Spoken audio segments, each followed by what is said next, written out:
c'est comme si j'apporte un petit peu comme un enseignement / des affaires comme ça. Ça sort de ma zone de confort, mais je vais faire de mon mieux pour vraiment juste comme, partager la parole de Dieu telle qu'elle est pour que cette parole-là vienne vous exhorter. Pas nécessairement qu'est-ce que moi je dis de ma chair, mais vraiment prendre justement les enseignements que Dieu nous donne déjà dans sa parole. Amen. Donc l'exhortation que j'ai aujourd'hui vient toucher un peu comme les sujets qu'on a partagés tantôt. Puis je veux vraiment nous exhorter pour notre première rencontre, justement le mardi, à replonger dans la parole du Seigneur. Dans le début de l'année, nous à l'église, on a fait des plans, comme il y a des gens qui essayent de lire la Bible en un mois, il y a des gens qui essayent de la lire en un an, mais on suit des plans pour vraiment retourner à cette source qui est justement la parole de Dieu. Tantôt on a parlé justement au travers de tous nos problèmes, etc. C'est important de bâtir notre maison sur le roc. Ce roc qui est Jésus, mais Jésus nous parle au travers de sa parole. Puis c'est important justement que on prenne le temps de s'asseoir et de lire cette parole. Donc, l'exhortation que je vais partager, c'est actually une exhortation que j'ai reçue et qui m'a vraiment édifiée. Justement, ça m'a permis de être plus sérieuse concernant la lecture de la Bible, même si ça reste un défi. Donc, je prie que vous ressortez de là avec une perspective différente de la parole de Dieu et encouragez aussi à lire votre Bible. Donc, ça s'appelle « L'autorité vient de la parole de Dieu ». Amen. Donc, pour commencer, j'aimerais juste rappeler que comme la Bible, c'est pas juste un simple livre que genre des hommes ont décidé d'écrire pour comme manipuler la société ou bien manipuler les affaires du monde et tout, ou bien créer une religion. Non, c'est vraiment Dieu qui nous parle au travers de sa parole. Puis il le dit aussi dans... Je vais aller prendre le verset là. Si vous avez vos Bibles, vous pouvez les prendre. Pour moi, c'est bien. Ok, c'est bien. Je préfère ma Bible en fan. Si vous voulez noter tout.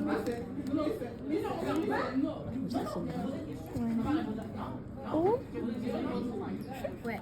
2 Pierre. Vous pouvez aller dans 2 Pierre 1:21. C'est ça, hein? Je pense que oui. Ouais.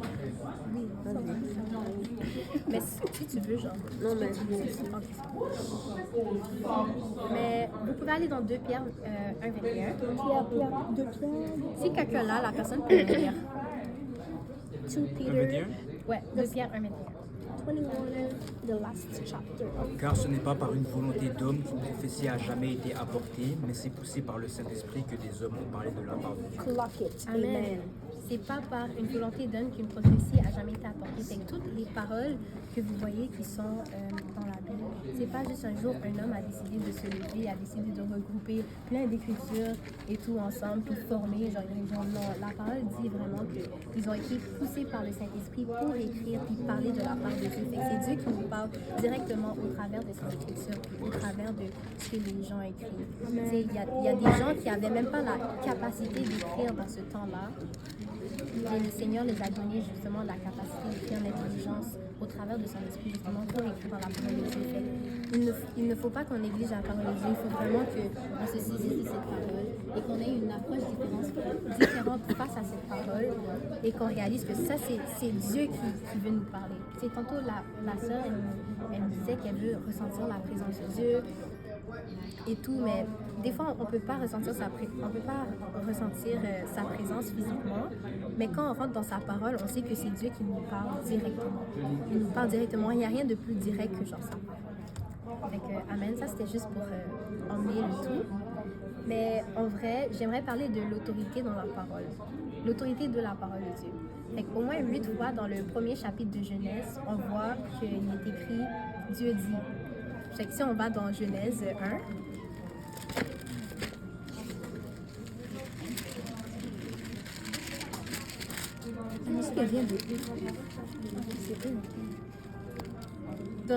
dans Genèse 1, dans Genèse 1, à partir du verset 3, ça dit Dieu dit. Ensuite, si on va au verset 6, ça dit Dieu dit. Verset 9, Dieu dit. Dieu dit, Dieu dit, Dieu dit, Dieu dit. Dieu dit. Amen. Fait que ça fait une différence ce que Dieu dit. Amen. Puis, c'est pas sa parole justement que tout est venu à l'existence. Quand Dieu a dit, les choses ont commencé à arriver à l'existence. Quand il a parlé, les choses justement ont pris place. Parce que avant ça, ça dit au verset 1, au commencement, Dieu créa les cieux et la terre était informe et vide, il y avait des ténèbres sur la surface de l'abîme, et l'Esprit de Dieu se mouvait au-dessus des eaux. Fait que la terre était informe et vide. Mais c'est à partir du moment que, au verset 3, Dieu a dit qu'il y a eu des choses qui ont commencé à venir à l'existence. Au verset 3, Dieu dit que la lumière soit et la lumière fut. Fait que quand Dieu parle, quelque chose arrive. Amen. Fait que Dieu a parlé, la terre a été formée, les eaux ont été séparées, etc. Tout a été créé. Puis on sait que Dieu est roi, right? On sait que Dieu est roi. Puis on sait que quand un roi parle en général, l'ordre qu'il donne va s'exécuter. Donc imaginons encore plus si le roi des rois parle. Quand le roi des rois parle, même la nature lui obéit. Amen. Et nous, on sert le roi des rois. On ne sert pas juste un roi comme ça. Yeah. Fait qu'il y a l'autorité dans sa parole. On peut aller dans Ecclésiaste 8, 2 à 4. Je pense que moi aussi, je suis sur mon phone. Parce que la Bible, c'est... Ouais.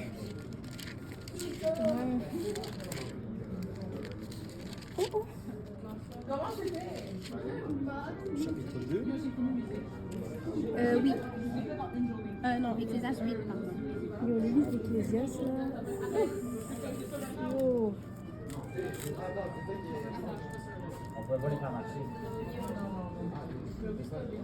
Ça, c'est de là, on le truc. Je peux lire. Tu veux lire? Je te dis, observe les ordres du roi, et cela à cause du serment fait à Dieu. Ne te hâte pas de t'éloigner de lui et ne persiste pas dans une chose mauvaise, car il peut faire tout ce qui lui plaît. Parce que la parole du roi est puissante et qui lui dira, que fais-tu? Amen. Observe les ordres du roi, cela a constamment fait à Dieu. Ne t'éloigne pas de lui, ne persiste pas dans des choses mauvaises, car il peut faire ce qui lui plaît. Il y a l'autorité dans ce que dit le roi. Le roi peut faire ce qu'il veut. Et nous, on sert le roi des rois. Et ça dit parce que la parole du roi est puissante. Et qui lui dira, que fais-tu? Il y a l'autorité dans ce que Dieu dit dans sa parole. Puis on veut justement laisser parler. La Bible dit aussi que le peuple de Dieu périt par manque de connaissance. Oui. Si on regarde Genèse 3, on peut voir qu'il y a une raison pourquoi Satan est allé vers Ève pour la tenter et non vers Adam. Puis on peut aller justement voir ça.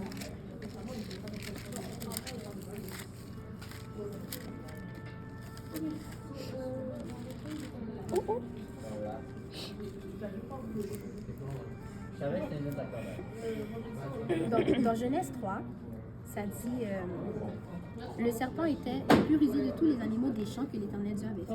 Il dit à la femme, Dieu a-t-il réellement dit, vous ne mangerez pas de tous les arbres du jardin?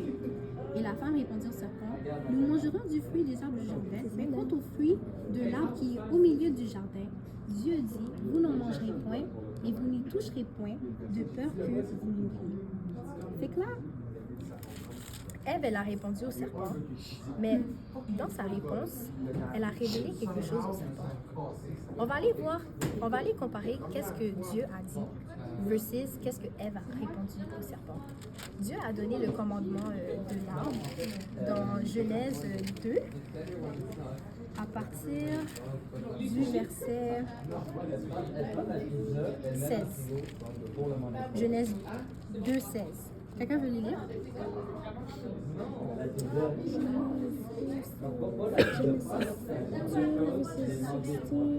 L'Éternel Dieu donna cet ordre à l'homme. Tu pourras manger de tous les arbres du jardin, mais tu ne mangeras pas de l'arbre de la connaissance du bien et du mal, car le jour où tu en mangeras, tu mourras. Amen. Déjà, première question, juste pour être sûr qu'on est sur la même longueur d'onde. Petit quiz biblique. Combien d'arbres y avait-il au milieu du jardin? On l'avait vu, ça. Qui dit qu'il y avait un arbre au milieu du jardin? Qui dit qu'il y avait deux arbres? Ok, tu dis deux, tu dis un ou deux? Il faut qu'on choisisse un. Tu penses qu'il y en avait un? Ah, il y en avait deux. Non, parce que je viens de réfléchir 30 secondes. Il y en avait deux. Ben, en effet, il y en avait deux. Parce que dans Genèse 2, verset Dans Genèse 2, verset 8, ça dit justement, « Puis l'Éternel Dieu planta un jardin en Éden du côté de l'Orient et il y mit l'homme qu'il avait formé. L'Éternel Dieu fit pousser du sol des arbres de toutes les espèces, agréables à voir et bons à manger, l'arbre de la vie au milieu du jardin et l'arbre de la connaissance du bien. » Donc, il y avait deux arbres au milieu. Il y avait l'arbre de la vie et l'arbre de la connaissance du bien. Et la Bible dit aussi qu'il n'y avait pas juste ces deux arbres-là campés là dans le mi-temps du jardin. Là. Il y avait plusieurs autres arbres de toute espèce. Donc, imagine, tu arrives dans un jardin. Il y a des manguiers. Il y a des, je sais pas comment on appelle ça, des pêchiers. Des cerisiers. Des vignes. Melon, imagine. Melon, sabouka, tout fruits, légumes, tous ces arbres-là. Et au milieu, il y a l'arbre du bien et du mal et l'arbre de l'arbre de la connaissance du bien et du mal et l'arbre de la vie. L'arbre de la vie. Ces deux arbres-là étaient au milieu. Donc, quand Dieu a donné le commandement à l'homme dans Genèse 2, verset 16, il dit « Tu pourras manger de tous les arbres du jardin. » Déjà là, il commence par dire « Regarde, tu as le manguier, tu as le pêchier, tu as le cerisier, tu peux manger de tous les arbres du jardin, c'est ça. Mais tu ne mangeras pas de l'arbre de la connaissance du bien et du mal, car le jour où tu en mangeras, tu mourras. » Donc, on sait que l'arbre de la connaissance du bien et du mal était au milieu et l'arbre de la vie était au milieu. Le Seigneur n'a jamais dit qu'il n'y avait pas le droit de manger de l'arbre de la vie aussi. Donc, ils avaient le choix aussi de manger de l'arbre de la vie. Ils l'ont pas fait. C'est vicieux. Non, c'est valable comme Pourquoi ils question. l'ont pas fait? C'est valable. D'ici foyer. C'est comme... OK? Fait que déjà, ça, c'est un point. Et on voit dans Genèse 2,16, justement, qu'il y a une différence dans la manière que Dieu parle du commandement et la manière que genre, Satan l'a apporté à Ève, tu vois. Dans Genèse 2,16, Dieu a commencé à la positive. Il dit, tu regardes autour de toi, tu peux manger de tous les arbres du jardin, mais tu ne mangeras pas de cet arbre-là, car le jour où tu en mangeras, tu vas mourir, tu vois. Il lui dit même qu'est-ce qui va se passer. Mais quand le serpent arrive pour parler à Ève, il a une approche différente. Satan commence à la négative. On peut aller dans Genèse 3. Ça prouve que tout commence par les pensées, hein. 100%. Dans Genèse 3, justement, Satan commence à la négative. Puis il dit, Dieu a-t-il réellement dit? Déjà, avant même d'aller dans le négatif, il questionne. Il questionne la parole de Dieu. C'est pour ça que c'est tellement important de ne pas questionner cette parole. C'est pour ça que j'ai commencé, comme introduction, à vous dire que cette parole, c'est pas juste une parole que les hommes vont décider de se lever du jour au lendemain. Et moi, je vais écrire la Bible. Non. C'est Dieu qui parle au travers de cette parole. Et il y a vraiment l'autorité dans cette parole. Et le diable veut justement qu'on questionne cette parole. Mais non, il ne faut pas tomber dans cette ruse. Elle est vérité. Okay? Vous connaîtrez la vérité et la vérité vous affranchira. Si vous vous tenez ferme à cette parole, vous allez vous libérer de tout ce qui vous garde en chaîne. Okay? Mais bref, parenthèse. Puis il va à la négative, il dit, Dieu a-t-il réellement dit, vous ne mangerez pas de tous les arbres du jardin? Et Dieu, lui, il a commencé à la positive. Vous pouvez manger de tous les arbres du jardin. Satan, lui, il arrive. Est-ce qu'il a vraiment dit, tu peux pas manger ça. Tu vois Il va par la manipulation. Exact. Fait que Satan, lui, il a fait en sorte qu'un seul arbre portait tout le poids de sa question, alors que ce n'était pas nécessairement l'intention de Dieu. Puis, quand Satan est venu dans Genèse 3, on a vu qu'il a voulu questionner la parole de Dieu. Et c'est ça qu'il veut justement, il veut qu'on questionne la parole de Dieu. Il veut qu'on se demande, est-ce que Dieu a vraiment dit ça dans sa parole? Est-ce qu'il a vraiment dit qu'on doit être baptisé? Est-ce qu'il a vraiment dit justement que telle chose, qu'on doit se sanctifier? Il nous fait nous poser des questions sur sa parole. Ouais. Puis la réponse d'Ève a révélé justement une faille importante à Satan. Puis on va voir c'est quoi. Dans Genèse 3:3, Ève, elle a répondu. Désolée, 3:2. Elle a dit, nous mangeons du fruit des arbres du jardin. Mais quant au fruit de l'arbre qui est au milieu du jardin, Dieu a dit, vous n'en mangerez point et vous n'y toucherez point, de peur que vous ne mouriez. Elle a révélé quelque chose à Satan de très très important. Est-ce que quelqu'un a une idée c'est quoi?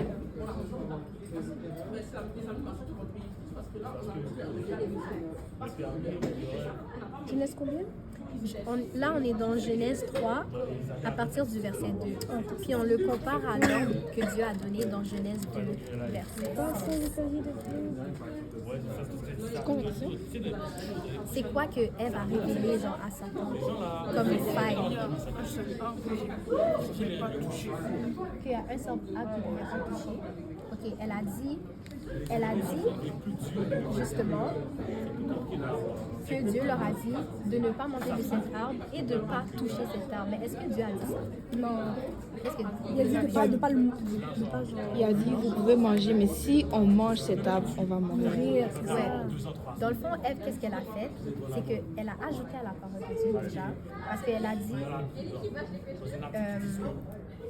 elle a dit que Dieu a dit de ne pas manger de cet arbre et de ne pas toucher sur cet arbre. Dieu n'a pas dit ça. Il a juste dit, quant à cet arbre, genre, vous ne mangerez point de l'arbre de la connaissance du bien et du mal, car le jour où vous en mangerez, vous mourrez. Il n'y a pas parlé de toucher. C'est ça. Il n'y a pas parlé de toucher même. Peut-être que c'était conviction personnelle, je ne sais pas, mais ça ne fait pas partie de la parole de Dieu. Puis le fait qu'elle a ajouté ça a montré justement une faille au serpent. On ne veut pas qu'elle n'était pas certaine de la parole de Dieu, qu'elle ne connaissait pas la parole de Dieu tant que ça. Et en plus d'ajouter, elle a fait une autre chose très subtile, mais ça a révélé encore plus à Satan cette faiblesse-là qu'elle ne connaissait pas la parole de Dieu, tu vois. Elle a retiré ou bien diminué, comment je veux dire, sugarcoat la parole de Dieu. Parce que Dieu a dit, vous ne mangerez point de cet arbre, car le jour où vous en mangerez, vous allez mourir. C'est une certitude, ça va arriver.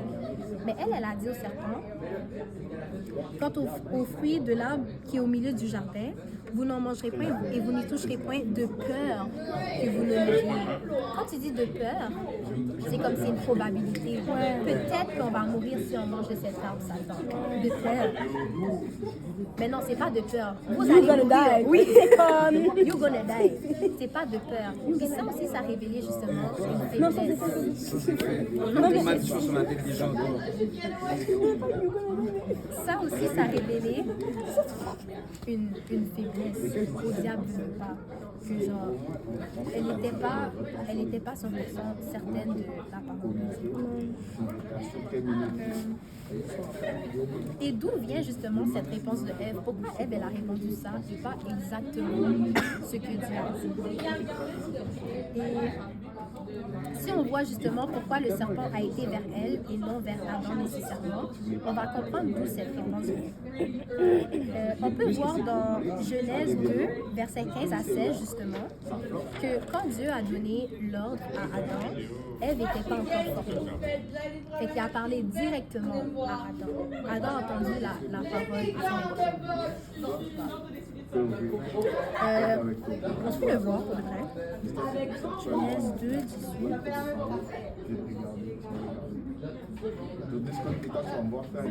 Ouais, parce que Dieu a donné l'ordre dans Genèse 2, verset 16. Ensuite, au verset 17, il a dit, tu ne mangeras pas de l'arbre de la connaissance du bien et du mal, car le jour où tu en mangeras, tu mourras. Verset 18, l'Éternel Dieu dit, il n'est pas bon que l'homme soit seul, je lui ferai une aide semblable à lui. L'Éternel Dieu forma de la terre tous les animaux des champs, tous les oiseaux du ciel,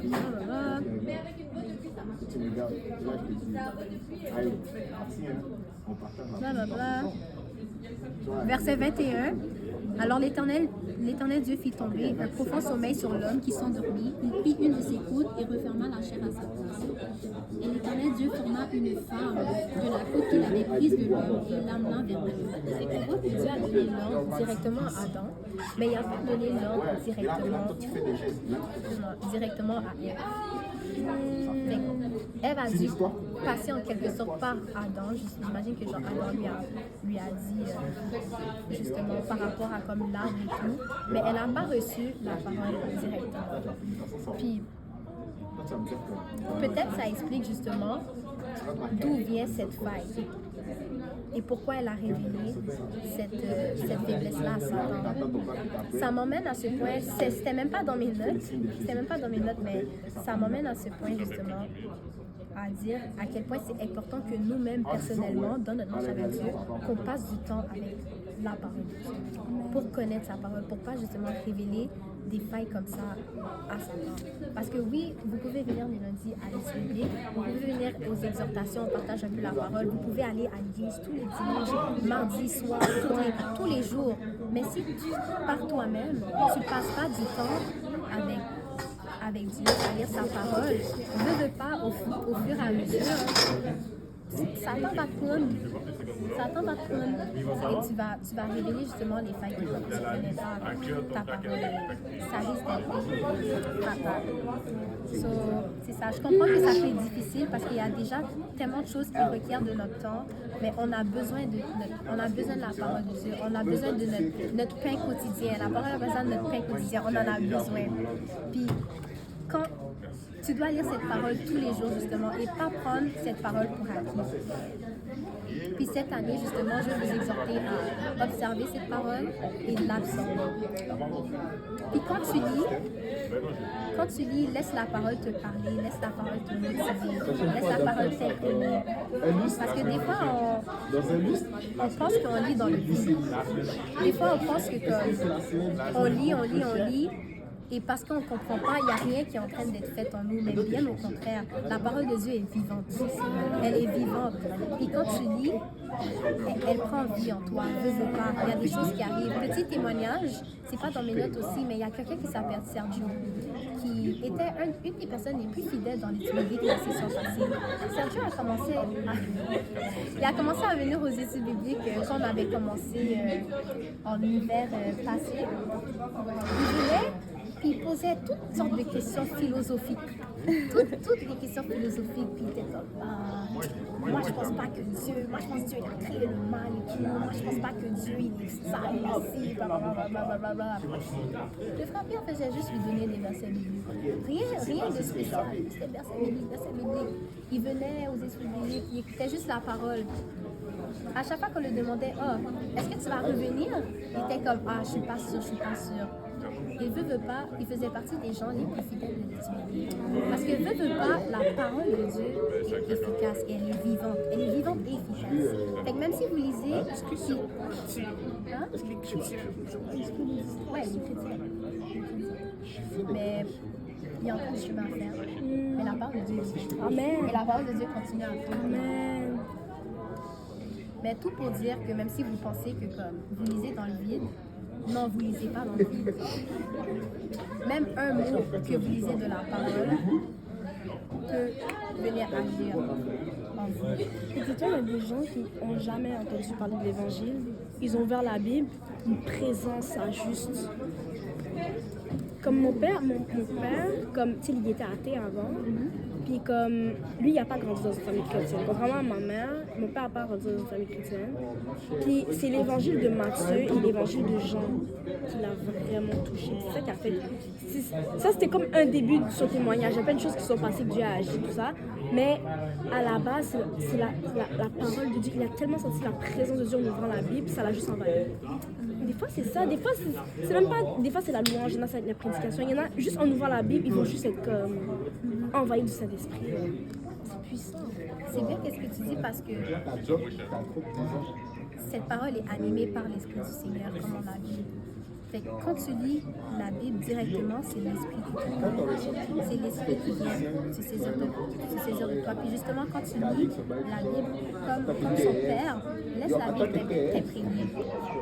Laisse la Bible justement venir te chercher. Cette parole est vraiment vivante. Puis justement, Ève, elle est puissante puis elle est vraiment vivante. Puis Ève, justement, elle n'avait pas cette puissance.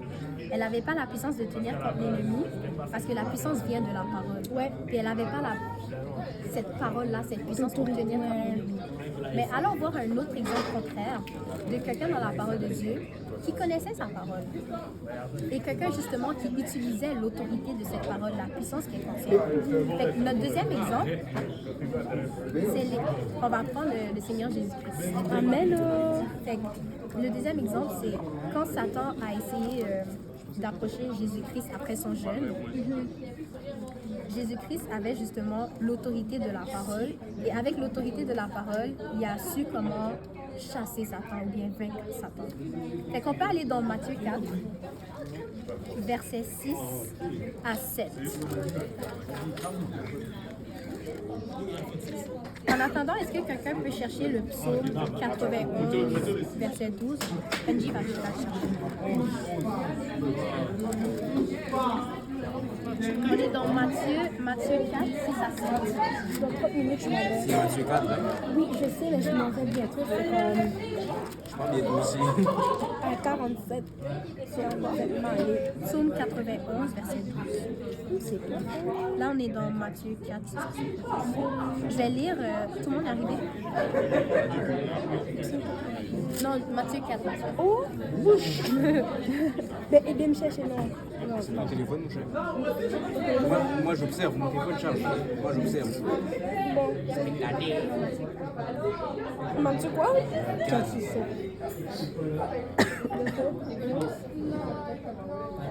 Oui et non. Vous êtes rendu? Matthieu 4, verset 6, 7. Verset 7. ouais, 6 et 7. Ok, c'est bon. Mais en fait, je vais lire. Je vais lire à partir du verset 2 jusqu'au 13. Après avoir jeûné 40 jours et 40 nuits, il eut faim. Le tentateur s'étant approché de lui dit, si tu es le Fils de Dieu, ordonne que ces pierres deviennent des pains. Jésus lui répondit, qu'est-ce qu'il dit au verset 4?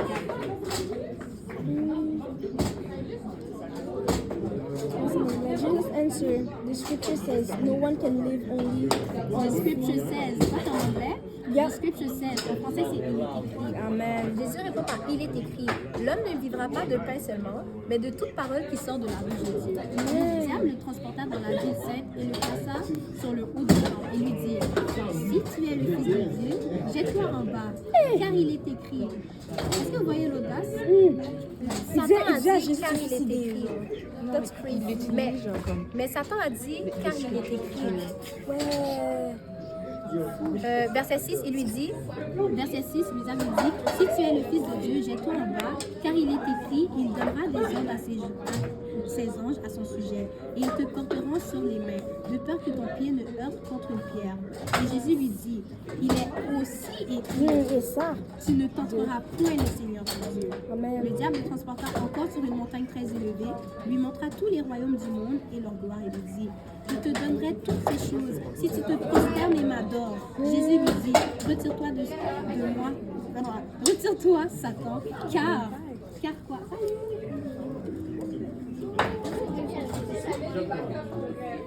Jésus lui dit, retire-toi de moi, retire-toi, Satan, car Il est écrit. car il est écrit. Tu vois pas, il y a une tâche? C'est quoi? Oh my bad. Retire-toi, car il est écrit. Jésus constamment, Satan vient le tenter. Et qu'est-ce qu'il dit à chaque fois?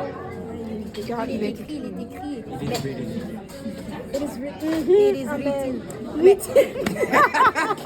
Mais avez-vous pas remarqué quelque chose? Satan utilise Satan cite la parole. Ici, c'est aussi. quoi la parole? C'est juste qu'il va la citer mal et dans le mauvais contexte. C'est tellement drôle parce que bizarrement, et ça me fait penser à un truc en plus. Surtout dans les églises adventistes, c'est un truc que tu entends trop souvent. Les grands mondes sortir, oh, dans la Bible c'est écrit si. Ça sort d'où? Donne-moi le contexte, pourquoi c'est écrit, la personne ne sait pas. Comme il y a un pasteur, il arrive devant moi, il me dit, oh, t'es pas censé boire du café. Hein? Quoi? Je sais pas, mais t'es pas censé boire du café. C'est comme ça. On ne veut pas tomber dans cette ruse. Il y a aussi, il y a un contexte. À tout, il y a un contexte. OK? Puis Satan, justement, au verset 6, il dit, si tu es le Fils de Dieu, jette-toi en bas, car il est écrit.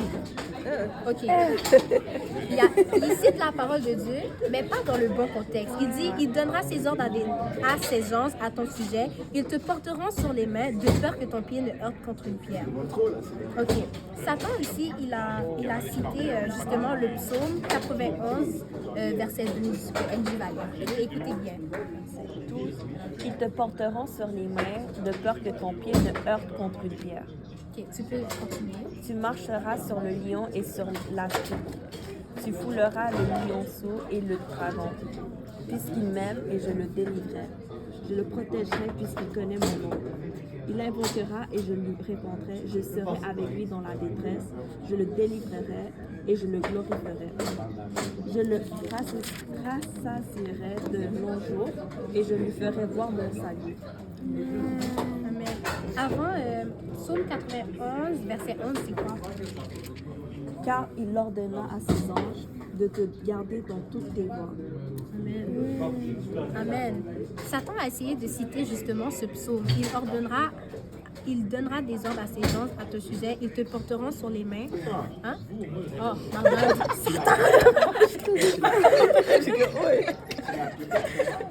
Ils te porteront sur les mains de peur que ton pied ne heurte contre une pierre, etc. C'est inspiré de ce psaume-là. Mais il l'a pas pris dans le contexte. Le Seigneur a dit, justement, qu'il va le garder dans toutes ses voies. Donc, avant même qu'il arrive, comment je vais dire ça?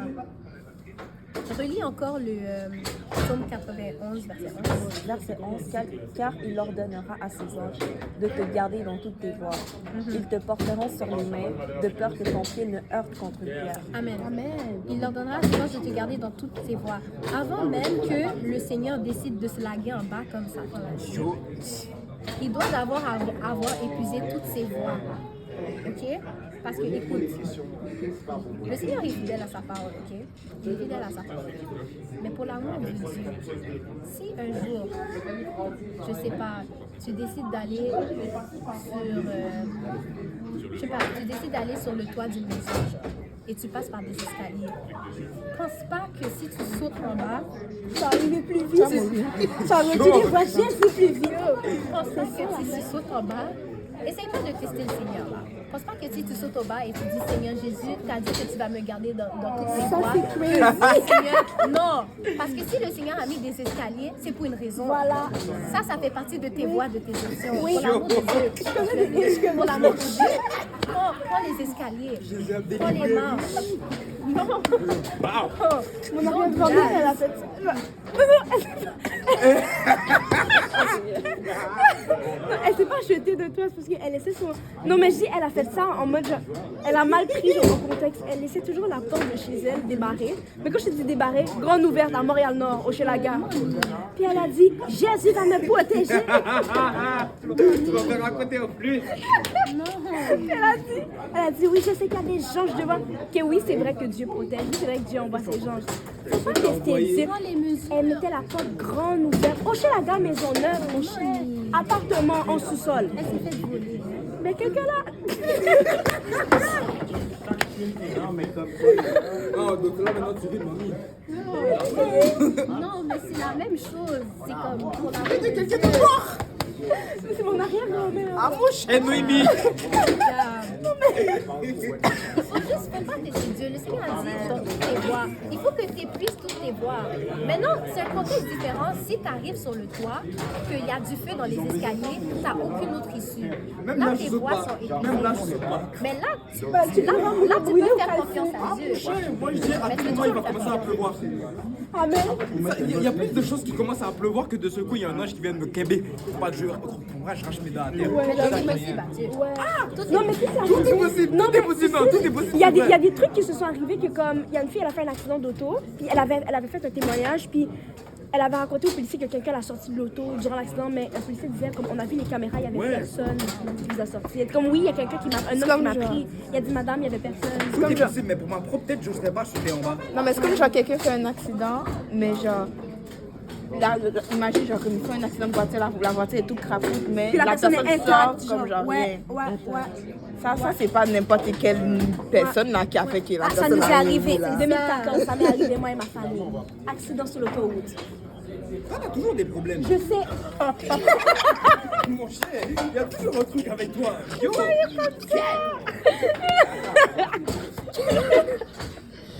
Non, mais Dieu est fidèle. Amen. Puis merci pour tes témoignages. Parce que ça édifie. C'est ça, je suis là pour édifier ce chef là, l'accident de tout ce que je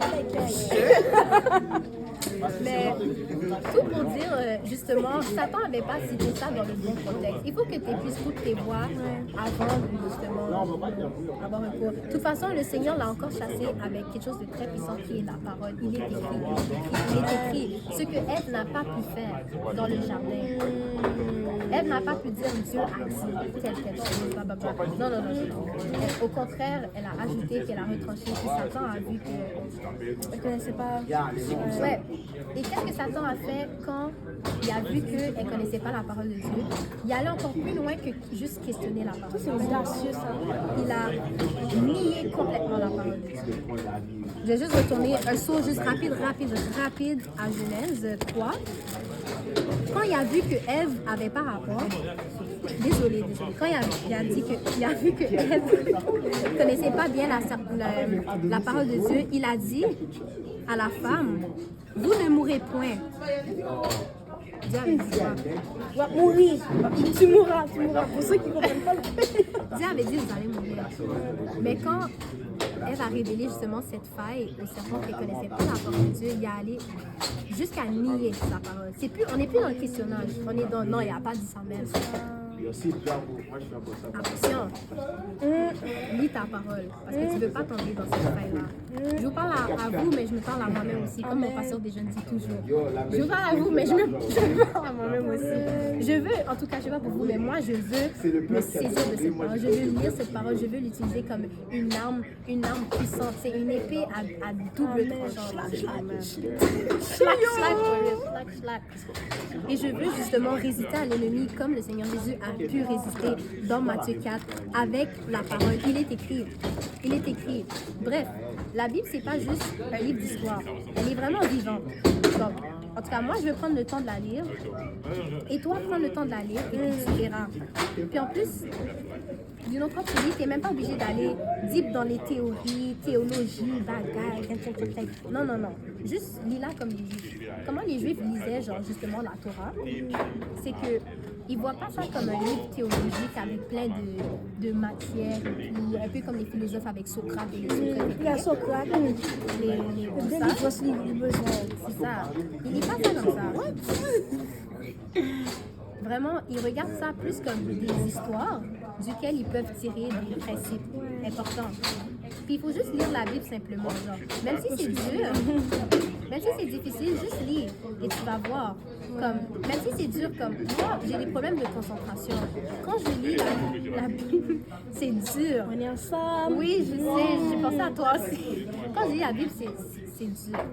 Honnêtement, parce que j'ai des problèmes de concentration. Des fois, je mets comme la Bible audio dans mes oreilles et ensuite, genre, je lis en même temps. Mais de toute façon, lis-la même si c'est dur, parce que de toute façon, c'est Dieu qui a fait ton cerveau. C'est Dieu qui a fait mon cerveau. Puis c'est ce même Dieu qui t'a donné cette parole. C'est ce même Dieu qui t'a donné la Bible. Donc, you know,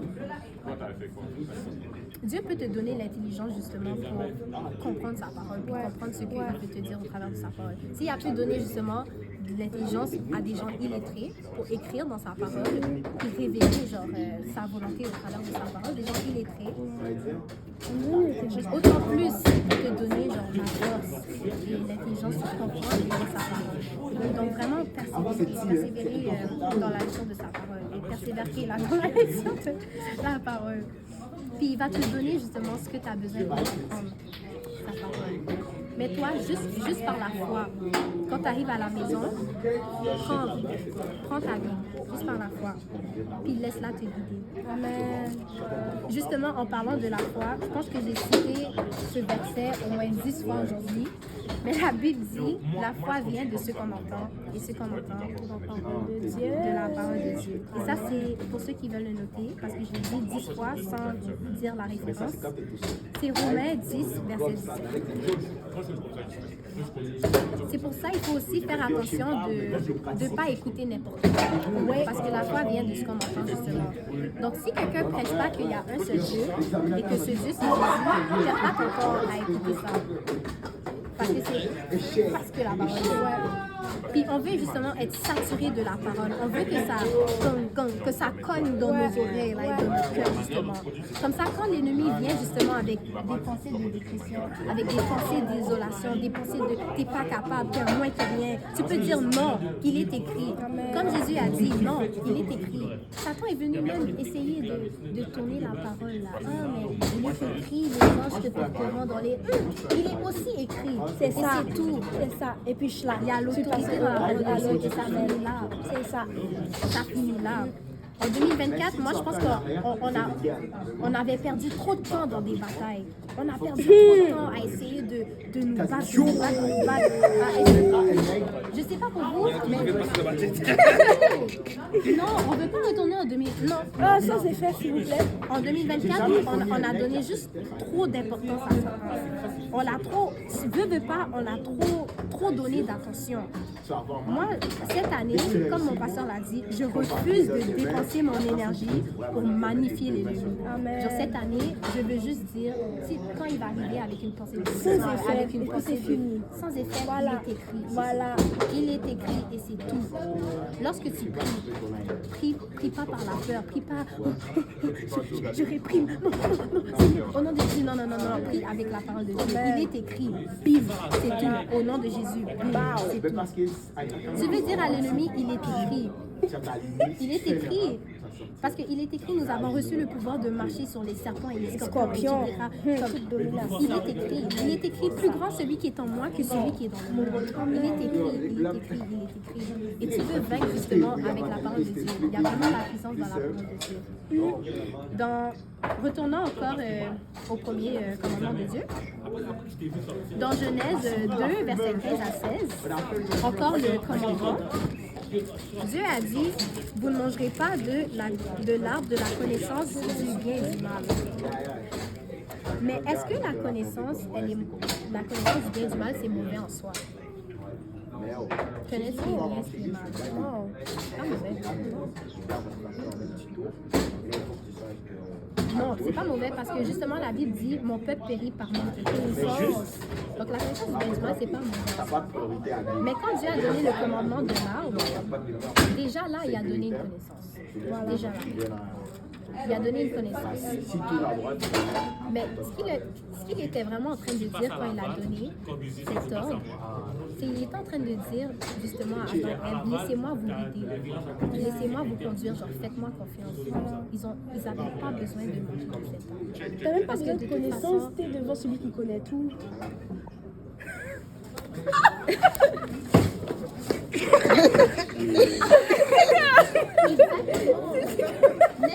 N'est-il pas celui qui a créé toutes choses? On l'a chanté tantôt, de toi sont toutes choses. C'est pour toi sont toutes choses. Allô, c'est comme ça On l'a chanté.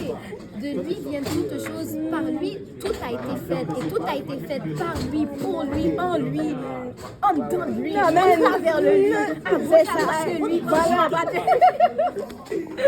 Tout a été fait par lui et pour lui. Donc, quelle connaissance de plus? Quelle connaissance t'as besoin de ça? Comme mes sentiments, franchement.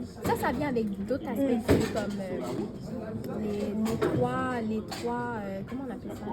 Tu sais, les trois sortes de tentations, genre l'orgueil de la vie, quand tu veux comme au-dessus de Dieu, bien prendre la parole de Dieu, l'affaire de la chair, convoitise de la chair, la convoitise de l'esprit. Mais bref, ça on pourra voir ça à un autre moment. Mais bref, l'arbre de la connaissance du bien et du mal, c'était vraiment Dieu. Dieu qui lui donnait une chance de le choisir. C'est pour ça que c'est là. C'est pour nous donner le pouvoir du choix. Voilà. Puis le pouvoir du choix, justement, c'est un des plus grands signes de l'amour que Dieu aurait pu nous donner. C'est le fait qu'il ne nous a pas créés comme des robots. Il nous a vraiment laissé le choix. Tu veux être avec moi à la fin? Fine. Obéis à mes commandements parce que celui qui aime suit mes mots. Tu veux être avec moi? Tu veux pas être avec moi? Tu as le choix. Dieu ne va pas nous forcer à l'aimer. Il nous aime, mais il ne nous force pas à l'aimer. He's a gentleman. Exactement. Bref, retournons à nos moutons. Justement, il nous dit laissez-moi vous guider, laissez-moi vous conduire. Genre, faites-moi confiance. Ne mangez pas de cette arbre.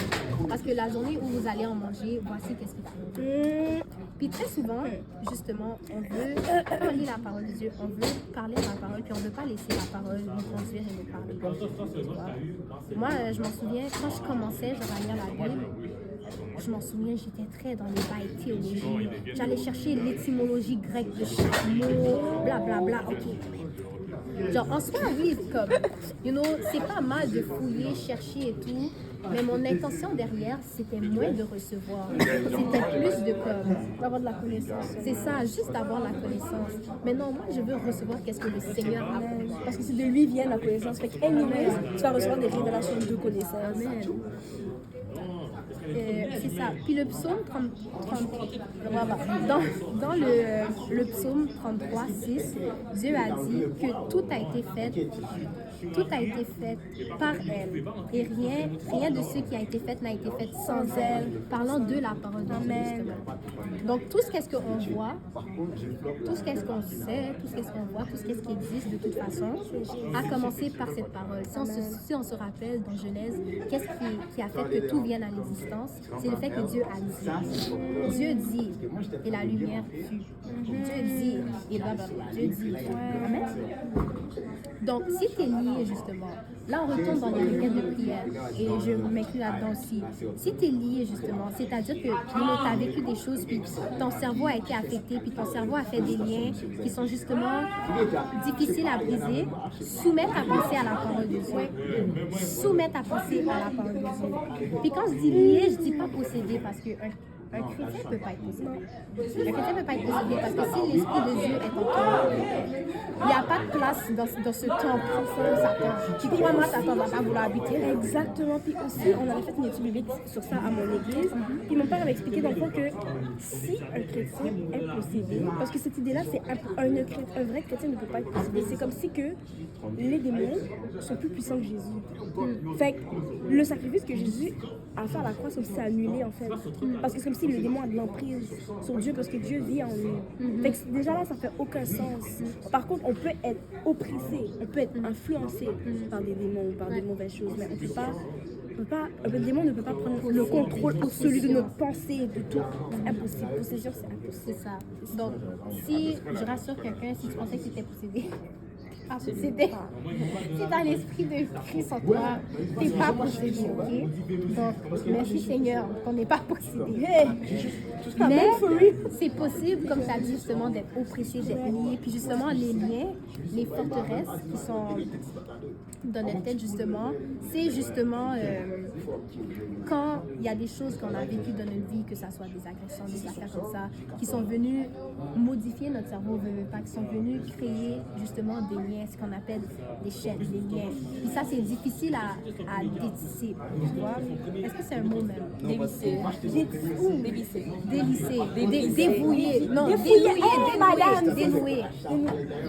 Dénouer des fils, dévisser. C'est ça qu'il a fait.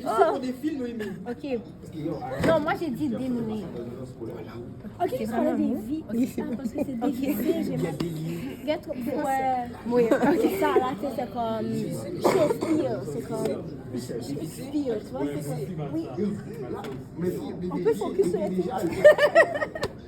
Mais bref, ça c'est des liens justement qui sont difficiles à briser. Pourquoi j'ai pas juste dit ça? les chaînes, des liens. Qui sont difficiles à briser. Quand tu as des liens justement, soumets ta pensée à la parole de Dieu. Amen. Parce que la parole de Dieu, elle peut pas être liée. C'est impossible qu'elle soit liée. C'est ça. Donc si tu te sens lié, lis ta Bible.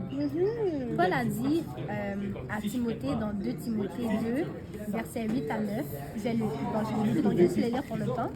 Souviens-toi de Jésus-Christ, issu de la postérité de David, ressuscité des morts selon mon évangile, pour lequel je souffre jusqu'à être lié comme un malfaiteur. Mais la parole de Dieu n'est pas liée. Amen. Fait que Paul disait justement, excuse-moi, souviens-toi de Jésus-Christ, issu de la postérité de David, ressuscité des morts selon mon évangile, pour lequel je souffre jusqu'à être lié, parce qu'il était lié littéralement, physiquement, comme un malfaiteur. Mais il a dit lui-même, la parole de Dieu n'est pas liée. même si Paul était lié, ça c'est pas dans mes notes là, mais même si Paul était lié physiquement, Dieu agissait quand même. Dieu agissait quand même.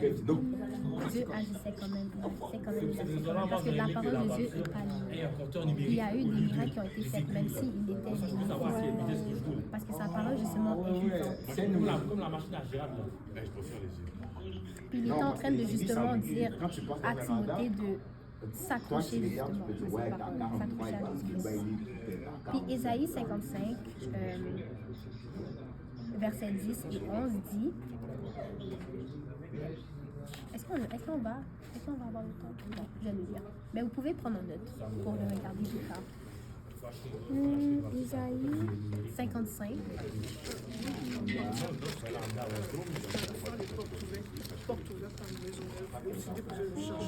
Ok.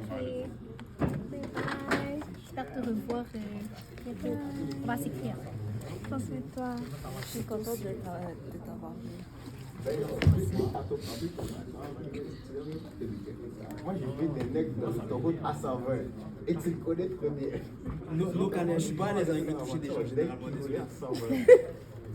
Non, c'est à tu livres en plus, j'aime pas quand n'importe qui me touche. Ah. Mais tout le monde a noté Ésaïe 55. Noémie va noter.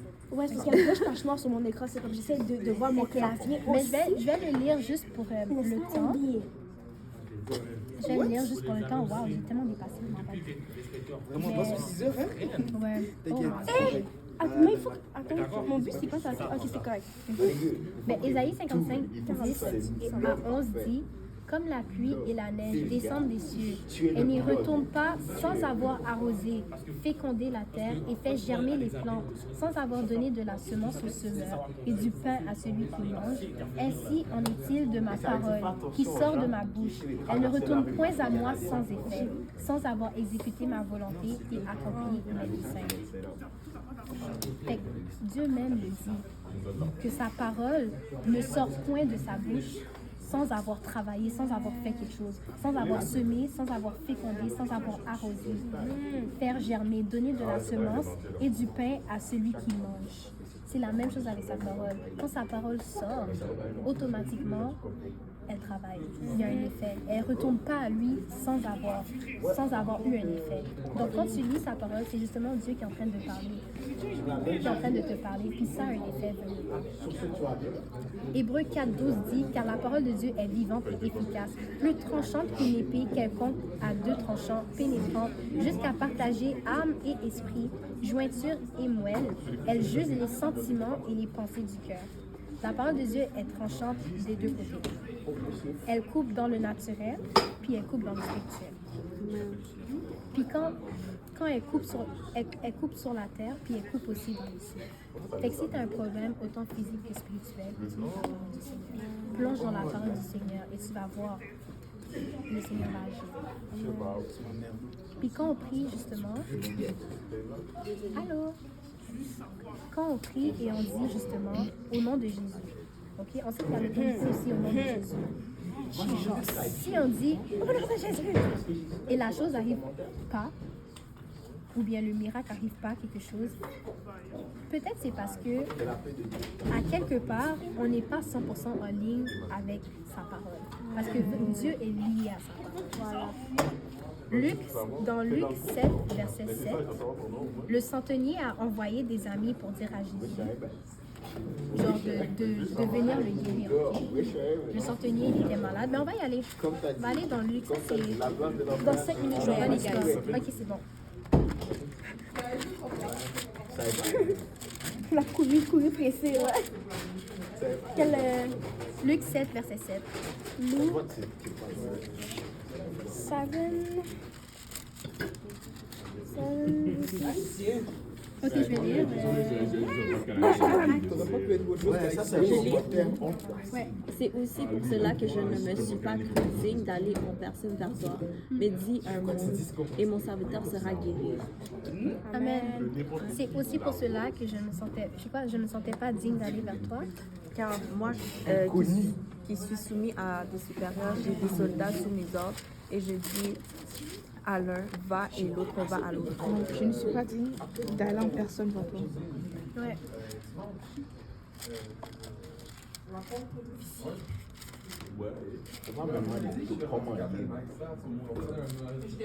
J'ai trouvé le verset parce qu'il est quand même important.